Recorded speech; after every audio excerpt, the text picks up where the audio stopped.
J'avais pris ma décision. Je devais aller jusqu'au bout de cette histoire.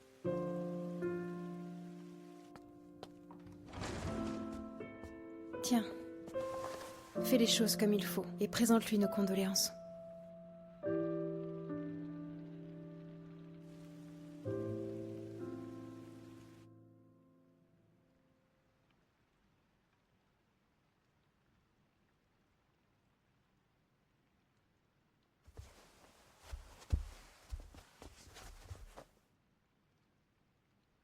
Madame, votre fille a toujours été un exemple pour moi. Est-ce que je peux vous avouer quelque chose? Bien sûr. Il se trouve que j'étais au courant pour sa maladie. Oh. Oui, elle m'avait tout raconté. Absolument tout. Mais à vrai dire, ce n'est pas de cette façon que je l'imaginais nous quitter. Rassurez-vous, elle n'avait confié son secret à personne d'autre que moi.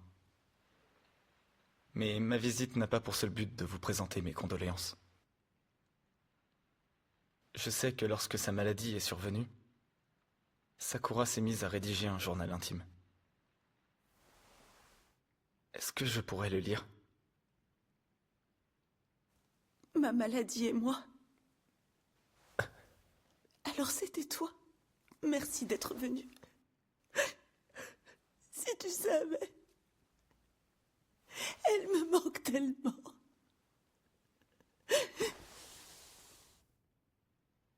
Tiens, le voici. Vous êtes sûr que ça ne vous dérange pas que je le lise? Non, vas-y, je t'en prie. Merci beaucoup. Sakura l'a laissé pour toi. Elle tenait à ce que ce soit toi qui en hérite. Hein?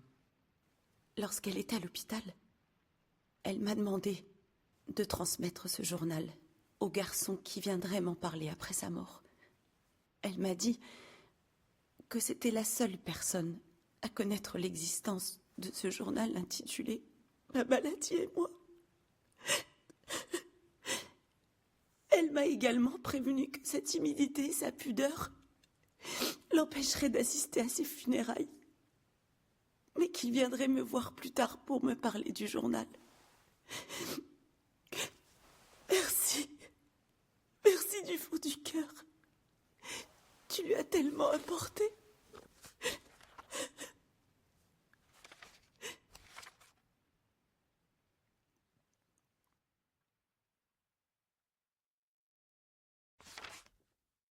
12 mars.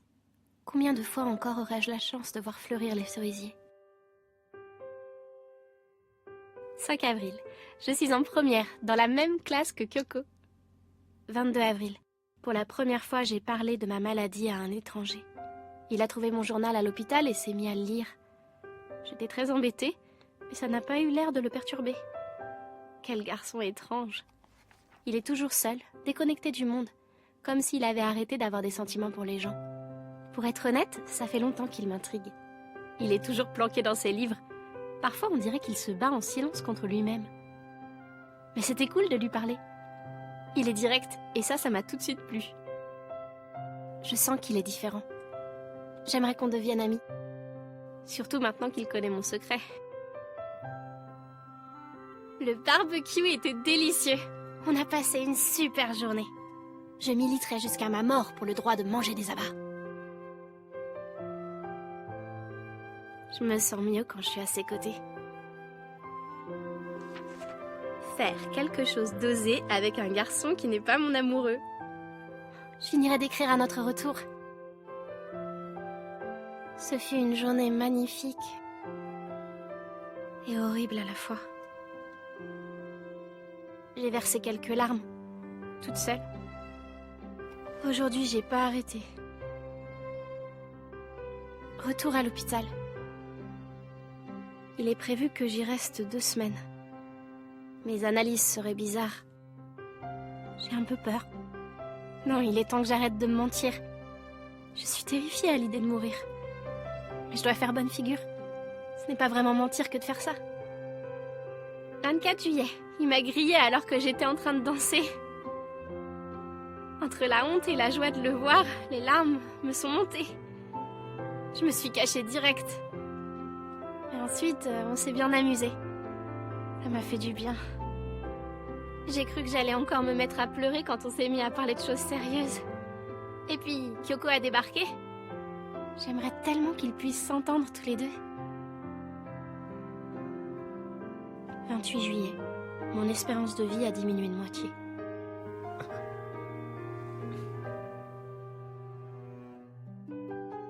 C'était fabuleux. Je n'avais jamais été aussi heureuse de toute ma vie. C'était si merveilleux de me sentir utile et importante à ses yeux. À tel point que j'ai eu du mal à contenir mes larmes une fois rentrée dans ma chambre. Demain, je sors de l'hôpital, youpi! Et je compte bien profiter à fond de chaque instant qu'il me reste à vivre. Wouhou!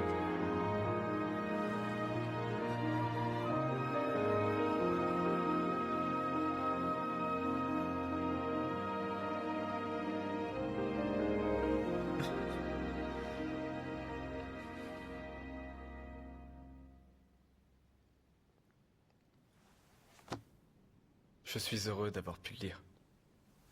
Ce n'est pas fini. Pardon? Il y a encore quelque chose que Sakura souhaitait te faire lire. C'est à la fin du carnet.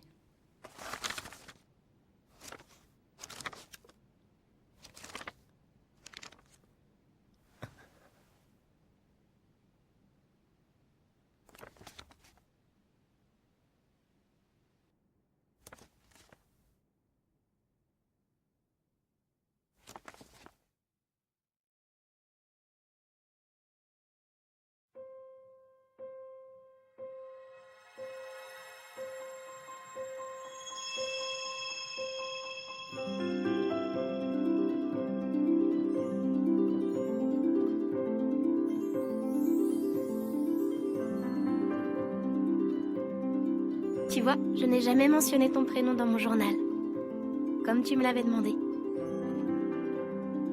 J'espère que tu vas bien. J'ai décidé de te léguer ce journal. C'est ma mère qui te le remettra. J'y ai laissé des messages à plein de gens. Je te laisse le soin de leur transmettre, ou non. Je voulais te dire merci. Merci pour tout ce que tu m'as apporté. Vivre avec la maladie m'a paru plus facile grâce à toi. Tu as dû lire dans les pages précédentes que bien avant notre première rencontre à l'hôpital, tu m'intriguais déjà beaucoup. J'étais persuadée qu'on vivait dans des mondes complètement opposés. J'ai été heureuse qu'on se soit rapprochés. Je dois t'avouer qu'à plusieurs reprises, j'ai pensé que je t'aimais. Mon cœur se serrait tellement fort quand je te voyais. Mais amour ou amitié ne sont pas des mots qui peuvent définir la relation qui nous lie.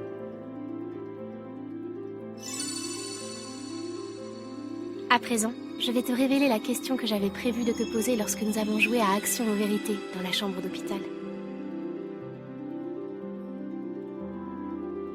Tu es prêt? Alors la voici. Depuis que nous nous connaissons, tu ne m'as jamais appelé par mon prénom. J'aurais aimé savoir pourquoi.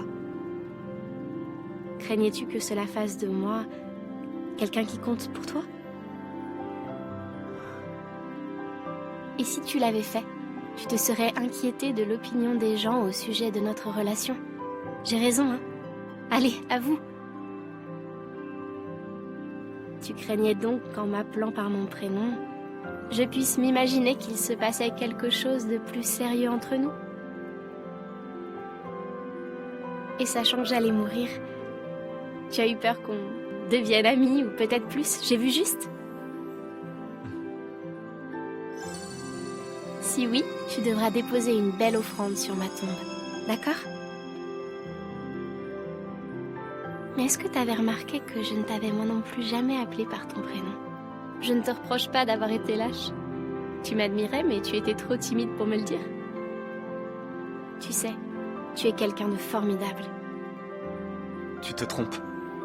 Pour reprendre tes mots, je suis lâche. Ma grande qualité, c'est de toujours prendre soin des gens qui m'entourent. Mais après tout, c'est normal, non? Ce sont les liens que l'on tisse avec les autres qui nous façonnent. Comme je te l'ai déjà dit, pour moi, c'est ça qui prouve qu'on est en vie. Oui, je sais. Mais toi, tu as délibérément choisi de rester seule. Les qualités et les valeurs qui te définissent, tu les as développées par toi-même sans te baser sur l'opinion des autres. Et tu sais quoi? Ça m'a donné envie d'essayer d'en faire autant.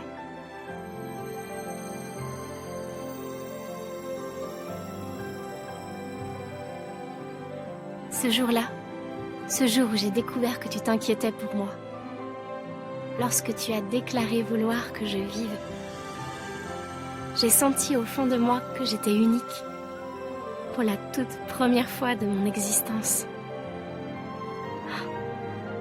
J'ai toujours pensé que j'étais une lycéenne parmi tant d'autres. Un être humain déposé sur cette terre le temps d'une courte existence. Mais t'es entrée dans ma vie et tu m'as transformée. Je suis soudain passée d'un être banal à quelqu'un d'important. Toi qui n'as jamais eu besoin de créer des relations d'amour ou d'amitié. Toi que la plupart des gens laissent indifférent. Tu m'as choisi, moi. Peut-être n'ai-je vécu ces 17 années que pour être un jour importante à tes yeux. Tout comme les cerisiers attendent le printemps.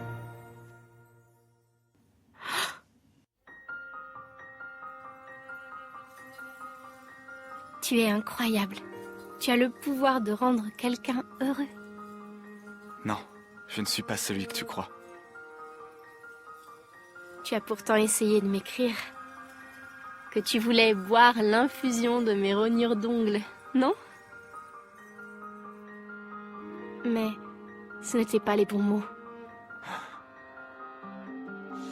D'ailleurs, essayer de mettre des mots sur la relation qui nous a liés aurait sans doute tout gâché.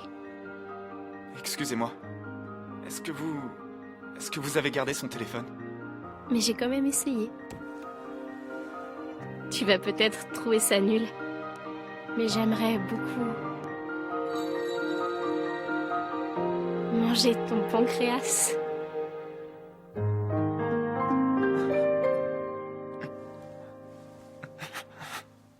Elle l'a reçu. J'en suis sûr.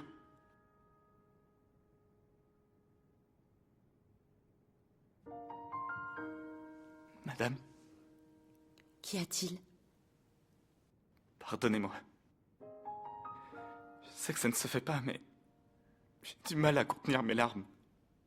Je tenais à elle. Et à présent, j'ai tellement de chagrin. Je sais.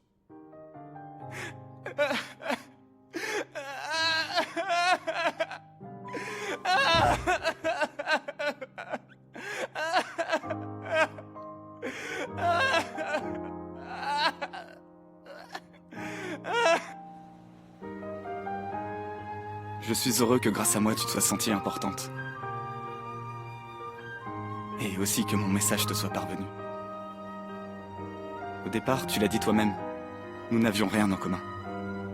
C'était évident. Mais nous avons fait le pari d'apprendre à nous connaître. Et aujourd'hui, je sais que j'ai vécu pour te rencontrer. Que mes choix de vie avaient pour unique but de te faire entrer dans ma vie.